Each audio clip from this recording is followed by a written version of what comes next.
సీతారామ భూ నివాసుల ధర్నా నష్టపరిహారం చెల్లించాలని చెప్పి తమకు నష్టపరిహారం చెల్లించాలని డిమాండ్ చేస్తూ గురువారం తహసీల్దార్ కార్యాలయం ఎదుట సీతారామ ప్రాజెక్ట్ భూ నివాసులు ధర్నా చేశారు. తర్వాత 2018లో 216 మంది రైతుల వద్ద నుంచి సుమారు 516 ఎకరాల భూమిని ఈ సీతారామ ప్రాజెక్టు సగం తెలంగాణ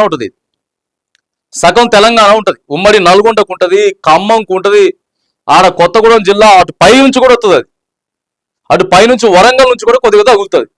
అయినా కూడా 2016లో తీసుకున్నటువంటి భూములు అప్పుడు ఉన్నటువంటి సర్వేర్లు కానీ లేకపోతే అక్కడ పరిశీలించినటువంటి ఎవరైతే భూసేకరణ అధికారి కానీ మొత్తం ఇష్టారాజ్యంగా ఈడికి పడేసారు, నాంపల్లి కోర్టుకు పడేసారు. నాంపల్లి కోర్టుకు పడేస్తే ఆ ఊరు నుంచి నాంపల్లి కోర్టుకు తిరగా వాయిదా లేను, పోను రాను, ఇదే కథ, ఇదే ముచ్చట. పైసలు ఇచ్చేది లేదు, చేసేది లేదు. ఇప్పుడేమో కొత్తగా ఏం చెప్తున్నారు, ఆడ జడ్జి లేరని చెప్తున్నారు. వస్తున్నారు త్వరలోనే జడ్జి అని చెప్తున్నారు. ఇగో వారం అయింది వచ్చి అని కూడా చెప్తున్నారు.